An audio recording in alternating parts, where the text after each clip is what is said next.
Hello, नमस्कार, आदाब और सत श्री अकाल। कैसे हो लवलीज? ये तो आप कमेंट में बता ही दीजिए। और चलिए स्टोरी की शुरुआत करते हैं। पिछले एपिसोड में हमने देखा कि माया से मिलकर आयशा के इमोशन हाई हैं और वो अपनी डायरी में इन दोनों के बीच हुए संवाद और पहली बार माया को देखने के बाद अपने विचार रखती है। हालांकि दोनों के भीतर कई तरह की चुप्पी थी, लेकिन एक तरफ जहां माया सहगल अपने एहसासों से लड़ना जानती थी, वहीं दूसरी तरफ आयशा जैसे उन रीत में डूबी हुई थी।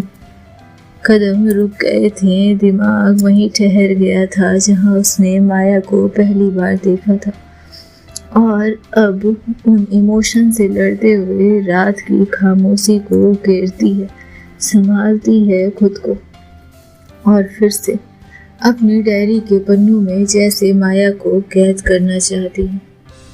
दूसरे दिन सुबह ही उसे ऑफिस के काम के लिए सवेरे निकलना पड़ा और उसे 2 दिन के लिए शहर से बाहर जाना पड़ा। हालांकि इस बीच उसने माया को मेल कर इन्फॉर्म तो कर दिया था। क्यों किया था पता नहीं, पर दिल ने कहा जैसे बताना ज़रूरी है, और उसने मेल कर उसकी जानकारी दे दी। लेकिन इन 2 दिनों में माया से ना मिलना, उन्हें ना देखना कुछ अलग तरीके से कचोट रहा था। अपने इन्वेस्टिगेशन को पूरा करती हुई, अपने जर्नलिज्म के रास्ते पर चलती हुई, लोगों से सवाल पूछती हुई और कभी कभी साहित्यिक लाइनें पढ़ती हुई वो माया में खोती जा रही थी। अनायास ही वो माया को याद कर लेती थी, और जब वो माया में डूबने लगती थी, वो खुद को समझाती थी कि ये आकर्षण काम के दायरे में नहीं आना चाहिए। लेकिन कुछ तो था उन आँखों में जो आयशा ने देखा था, जो वो देखना चाहती थी। उस जगह बैठना चाहती थी जहां माया उसके बिल्कुल करीब हो। कुछ जानने के लिए नहीं, सिर्फ सुनने के लिए, उसे बोलने देने के लिए, उसे समझने के लिए। जैसे कि आयशा की हर राह माया तक पहुंचना चाह रही थी। दूसरे दिन की रात का तीसरा पहर बीत चुका था और सवेरे होते ही उसे फिर से अपने इस शहर के लिए निकलना था, लेकिन आंखों की नींद गायब थी। माया ऐसे तो हर बार तुरंत किसी भी मेल का जवाब देती थी, लेकिन आज इतने घंटों बीत चुके थे आयशा को बताए हुए, लेकिन माया ने उसे उत्तर देना ज़रूरी नहीं समझा, और ये बातें कहीं न कहीं आयशा को कचोट रही थी। वो दोबारा उससे मेल करती है, लेकिन अब भी माया का कोई जवाब नहीं आया, और उसके अंदर की बेचैनी और तड़प बढ़ने लगी थी। काम को हमेशा प्राथमिकता देने वाली आयशा अपने अंदर होने वाले इस बदलाव से खुद आश्चर्य में थी। उसके घर की खामोशी और समंदर की लहरों से भी गहरी लगती उसकी आंखें। आयशा ने धीरे से अपने बैग से किताब निकाली और अब भी गर्म किताब के उस पन्ने पर अपने हाथ महसूस किए। उसके भीतर से एक आवाज़ गूंजती है। होटल रूम में बैठी आयशा मन के जाने कितने अल्फाजों को अब तक नकार चुकी थी। आयशा, अगर तुम माया को जानना चाहती हो तो उसके शब्दों में तुम्हें उतरना पड़ेगा। आयशा फिर से किताबें खोलती है। 1999 में प्रकाशित माया सहगल की पहली कहानी। आयशा ने पहला पन्ना पलटा। कहीं कोई प्रस्तावना नहीं थी, बस एक लाइन, जैसे कोई जले हुए पत्र का टुकड़ा। वो औरत जिसे कोई छू नहीं सकता था, खुद अपने ही सपनों में दरार बन गई थी। आयशा ठिठक गई। ये लाइन जैसे किसी आत्मकथा की चुप शुरुआत हो। दूसरी किताब अनकही की उम्र नहीं होती, 2004, एक कविताओं का संग्रह था जो नेहा की गुमशुदगी के साल के आसपास प्रकाशित हुई थी। उसने एक कविता खोल ली और पढ़ने लगी।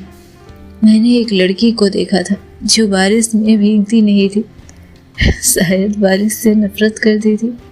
उसके आंसू सूख चुके थे और हंसी जैसे किसी और की ही थी। नीचे माया का सिग्नेचर था, लेकिन वो नाम भी किसी अजनबी जैसा लगा और माया ने उसके साथ ही लिखा था निधि, जैसे माया निधि उस समय माया का पूरा नाम हुआ करता था।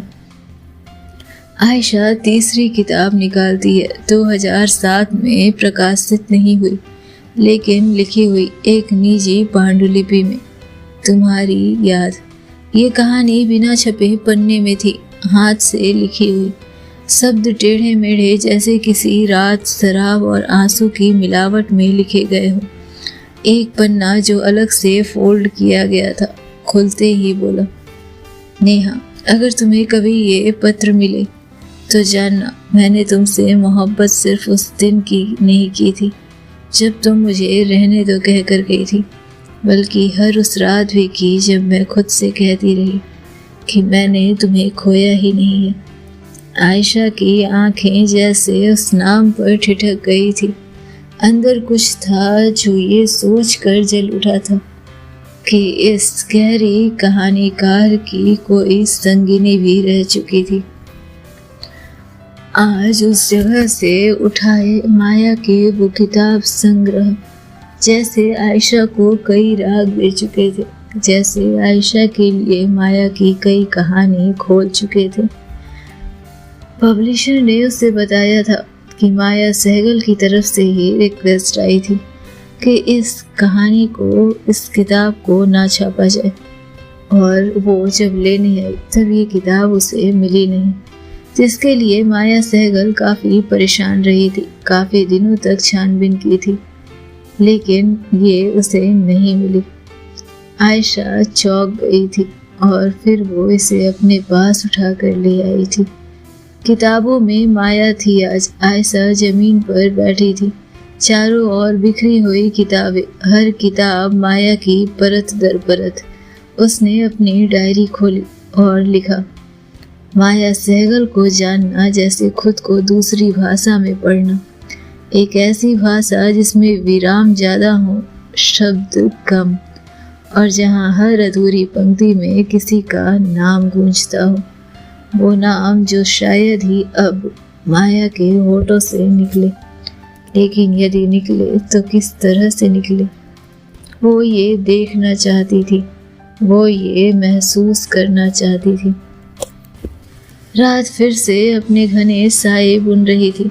समंदर की लहरें वैसी ही बेताब थी, और इसके साथ ही जैसे वो समंदर कुछ कहने की कोशिश कर रही हो, कुछ अधूरा, कुछ अनकहा। आयशा अपनी गाड़ी में बैठी घड़ी देखती है। कहाँ ही जाने वाली थी वो। फिर से अपने कमरे में लौट आई थी और दूसरे दिन की सुबह होने की राह देख रही थी, ताकि उस सुबह की शाम हो और वो फिर से माया के पास पहुंच सके। ये पहली बार था जब उसे समय के खत्म होने का इंतजार था। वो पूरी रात सो नहीं सकी। दूसरे दिन फ्लाइट पकड़कर अपने शहर वापस आती है और ऑफिस जाकर सारे डॉक्यूमेंट को सबमिट करती है। अपने दोस्तों से मिल रही आयशा जैसे बिल्कुल चुप थी, खामोश थी। दीप उसे देखते ही उसके लिए कॉफ़ी लेकर आए। आई नो, मैं तुम्हारे लिए माया जैसा सुकून नहीं बन सकता, लेकिन कॉफ़ी तो दे ही सकता हूँ। और वैसे अगर कुछ बात करना ज़रूरी हो और कोई ना मिले तो याद रखना मैं हूँ। भले ही अल्हड़ लगता हूँ, लेकिन बहुत इंटेलिजेंट हूँ मैं। आयशा मुस्कुराती है और फिर दीप के हाथ से कॉफ़ी ले लेती है। वैसे एक बात बताऊँ, आजकल मुझे कॉफ़ी से ज़्यादा चाय पसंद आ रही है। वो तो मुझे भी नज़र आ रहा है। वैसे भी इंसान की पसंद बदलते देर नहीं लगती, लेकिन यही कहूँगा कि यदि अपनी पसंद को छोड़ रही हो तो याद रखना, कहीं दूसरों की अपनाई गई पसंद तुम्हें किसी ऐसे राह पर न ले जाए जहाँ तुम्हारे पास फिर कोई न बचे। आयशा उसकी तरफ देखती है और फिर कहती है, यकीन मानो, अगर दूसरे ने जिद करके मुझसे पसंद बदलवाई होती ना, तो मैं यकीनन नहीं बदलती।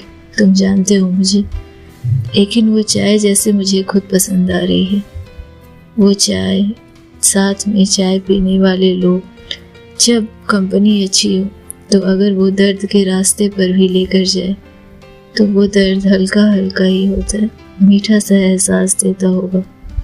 मैं नहीं जानती इस एहसास को, लेकिन अगर कभी मैंने जाना तो मैं तुम्हारी बातों को याद रखूंगी और यकीनन मैं तुम्हें नहीं मिस करने वाली। लेकिन मुझे लगता है कि तुम जरूर मुझे मिस करोगे, और इस तरह से किसी मासूम का दिल नहीं तोड़ते मैडम। अच्छा, लेकिन मैंने तुम्हारा दिल कब तोड़ा? रहने दो, तुम्हें अभी समझ नहीं आएगा। और इतना कहकर दीप उसके केबिन से बाहर निकल जाता है। दोपहर के 3 बज चुके थे। 1 घंटा और बीतना था। तभी फिर से उसे बॉस के केबिन से बुलावा आता है। वो कॉफ़ी वहीं छोड़कर बॉस के केबिन में जाती है। वेल डन आयशा, मुझे तुमसे उम्मीद थी, तुमने अच्छा काम किया।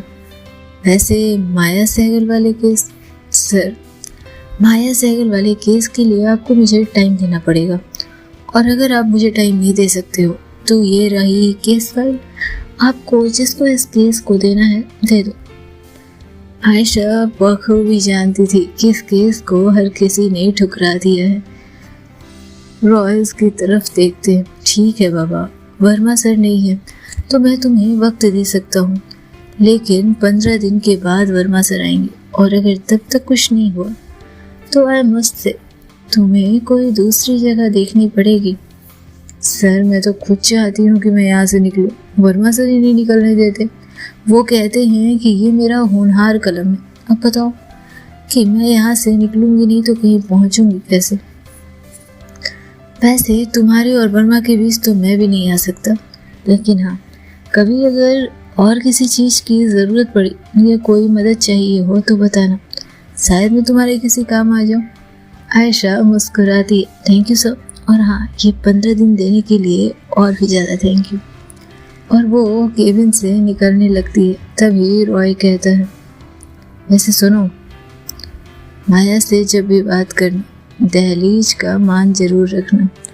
मैंने सुना है कि अक्सर लोग उस जगह पर फिसल जाते हैं, और मैं नहीं चाहता कि तुम जैसे होनहार इंसान किसी चीज़ में बर्बाद हो।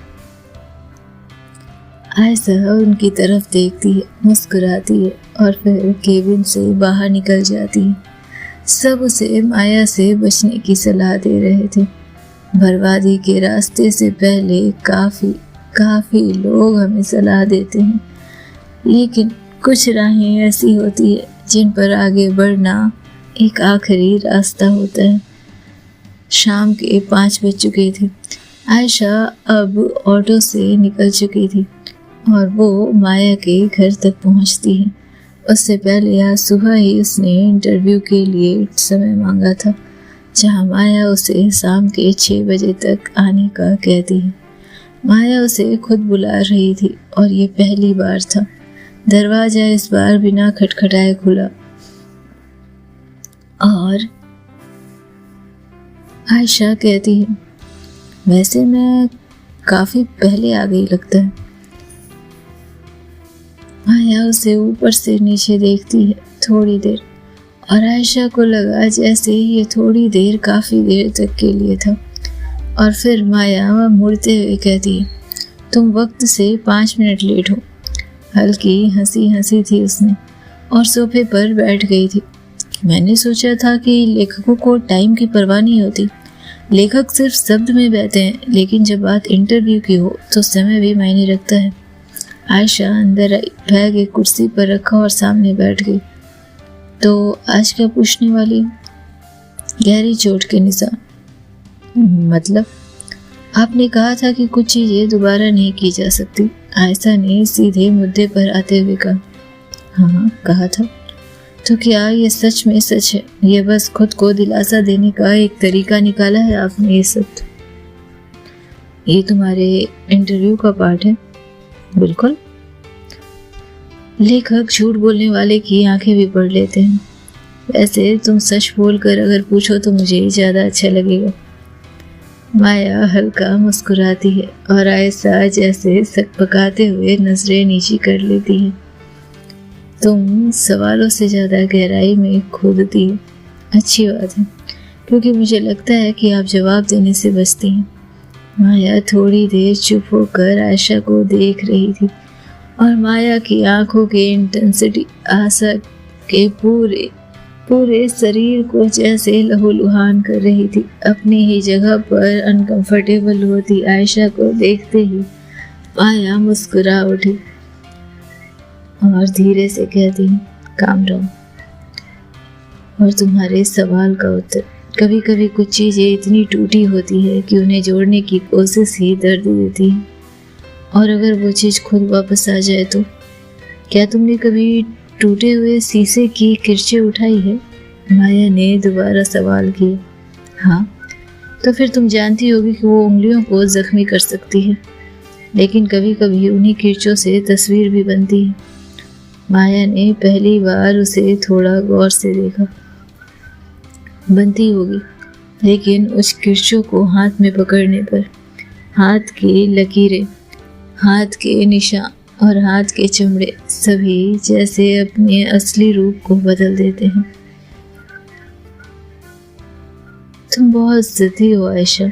बस ये जानना चाहती हूँ कि एक कहानीकार खुद अपनी कहानी क्यों अधूरी छोड़ देता है। माया गहरी सांस लेती है, जैसे वो इस सवाल को पहली बार कई बार ठुकरा चुकी है, क्योंकि कुछ अधूरेपन खूबसूरत होते हैं और पूरा होते ही वो अपनी तवज्जो खो देते हैं। ये शायद ये सिर्फ एक बहाना है। नहीं आयशा, अधूरी चीज़ें कभी बहाना नहीं होती। अधूरी चीज़ें वो एहसास होती है जो इंसान को बताती है कि ज़िंदगी में अगर सब कुछ मिल जाए तो ज़िंदगी बेरंग हो जाएगी। माया की मुस्कुराहट ने कुछ खोल दिया था आयशा के अंदर, लेकिन इस बार हल्की तलखी थी उसमें। तुम मुझसे ये क्यों पूछ रही हो? एक और सनसनीखेज कहानी बनाने के लिए? आयशा थोड़ा झुककर उसकी आंखों में देखती है। नहीं, मैं सिर्फ जानना चाहती हूँ कि माया सहगल, जो सबकी कहानियों को शब्द देती है, अपनी ही कहानी से क्यों भाग रही है? माया ने जवाब नहीं दिया, बस उठी और कमरे में टहलने लगी। कमरे में सिर्फ घड़ी की टिक टिक गूंज रही थी और मेड फिर से एक बार 2 कप चाय लाकर रख देती है। आयशा ने फिर से अचानक पूछा, नेहा कौन थी? माया की उंगलियां जैसे चाय की कप के हैंडल पर कस गई। आयशा ने देखा था, मतलब एक लेखक चाहकर भी इमोशन से हट नहीं सकता। आयशा की तरफ देखते हुए माया मुस्कुराती है। यकीन करो, अगर लेखक इमोशन से हट गया तो उसके पास फिर क्या रह जाएगा। और दूसरी बात, तुम एक ही सवाल बार बार पूछोगे और बार बार उसका उत्तर वही रहेगा, क्योंकि जवाब अब तक सटीक नहीं मिला मुझे। कुछ जवाब देने के लिए नहीं होते आयशा। माया ने हल्का सिर झुकाया। या फिर कुछ जवाब देने से डरते हैं लोग? डर सिर्फ तब होता है जब हमें लगता है कि कुछ खो जाएगा, लेकिन जब खोने को कुछ नहीं बचता तब डर भी मर जाता है। फिर संवेदना होती है और संवेदना नहीं चाहती है कि उसे पुकारा जाए। तो क्या नेहा के साथ आपने सब कुछ खो दिया? माया ने नजरें उठाई। पहली बार गहराई में कुछ टूटा हुआ देखा था आयशा ने। हाँ, खो दिया। एक बेतरतीब सा उत्तर। हमेशा शब्दों का चुनाव करने वाली माया इतने बेतरतीब उत्तर दे सकती थी, आयशा सोच भी नहीं सकती थी। आप उनसे मोहब्बत करती थी। माया के हाथ थम गए थे। तुम चाहती हो कि मैं ये कबूल करूं? मैं चाहती हूँ कि आप सच कहें। माया ने एक पल को आंखें बंद की, जैसे कोई पुरानी यादों में डूब रही हो, और फिर हल्की सी मुस्कुराती हुई आवाज करती, हाँ करती हूँ, बहुत करती हूँ। कमरे में जैसे सब कुछ स्थिर हो गया था। एक लेखक इतनी आसानी से अपने मोहब्बत के किस्से सुना रहा था, वो किस्से जिसमें शब्द उलझे नहीं थे। आज अपने हर उत्तर को उलझाने वाली माया सहगल इस उत्तर में इतनी स्पष्ट कैसे हो सकती थी? आयशा ये समझकर भी नहीं समझ पाई। और फिर से आयशा ने और उसने जैसे आयशा इस सवाल का जवाब कुछ और सुनना चाहती हो, माया फिर से मुस्कुराती है। आंखों तक पहुंची थी ये मुस्कान उसने भी किया। लेकिन कुछ प्रेम कहानियों में प्यार ही काफी नहीं होता, फिर क्या चाहिए होता है? सही इंसान, सही समय, सही समाज और सही आकलन। और क्या सही समय कभी आता भी है? माया फिर से मुस्कुराते हुए आयशा को देखती है और चाय की एक घूंट लेती है। शायद नहीं। अगर आप दोबारा मौका मिले तो क्या वापस जाएंगी? माया ने इस बार अयाना की आंखों में देखा। आयशा की आंखों में कुछ था जो माया बखूबी जान रही थी।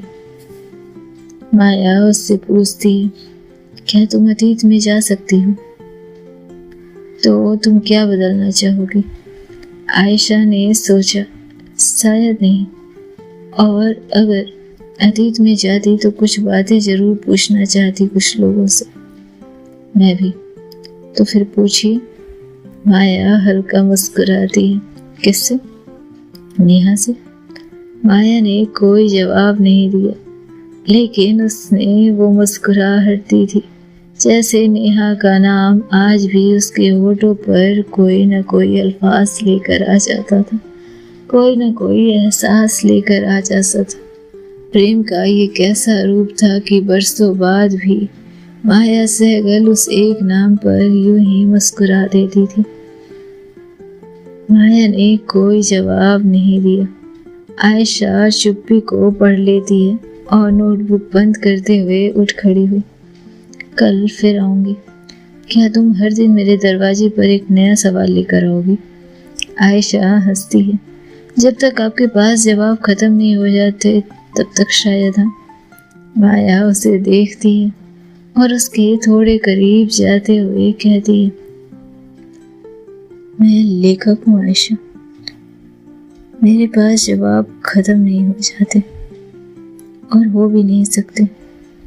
और हाँ, शायद कुछ जवाब तुम्हें कभी नहीं मिले।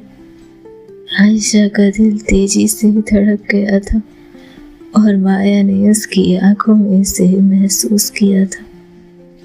आयशा फिर से कहती है, या फिर शायद कुछ सवाल ही सही नहीं पूछे जाते। मैं कोशिश करूंगी कि सवाल सही हो। माया उसे गौर से देख रही थी, उन आंखों को देख रही थी। तभी आयशा अपनी नजरें झुकाती है और माया फिर से उसके थोड़े करीब होते हुए कहती है, सही जवाब पूछने वाले लोग यूं नजरें नहीं झुकाते, आंखों में आंखें डालकर देखकर बात करते हैं।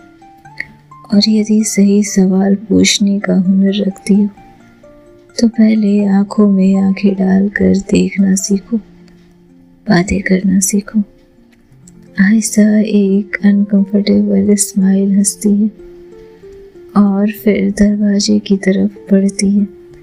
दरवाजे की तरफ बढ़ने के साथ उसने देखा, इस बार माया सहगल ने पीठ पीछे नहीं की थी। इस बार माया सहगल उसे जाते हुए देख रही थी और यूं ही आयशा पीछे पलटकर माया की आंखों में देखती है और धीरे धीरे आगे बढ़ती है। माया के होठों पर मुस्कुराहट थी और धीरे धीरे कमरे का दरवाजा बंद हो रहा था। कमरे के दरवाजे बंद हो जाते हैं। माया की तस्वीर हट चुकी थी। माया ने हल्की सांस छोड़ी और एक बार फिर से खिड़की की तरफ देखा। मानो उसके अंदर की लहरें अब भी बेचैन थी। नेहा का जिक्र एक बार फिर से छिड़ गया था, वो जिक्र जो वो चाह कर भी नहीं कहना चाहती थी, नहीं सुनना चाहती थी। नेहा का जिक्र छेड़ गई थी आयशा, और अजीब इत्तेफाक था कि इन दोनों नामों के बीच उलझी हुई थी माया। क्या होना था आगे, क्या बदलना था, जानने के लिए सुनते रहें नेक्स्ट एपिसोड। तब तक खुश रहें, स्वस्थ रहें, मस्त रहें, बिंदास रहें और अपना बहुत ध्यान रखें।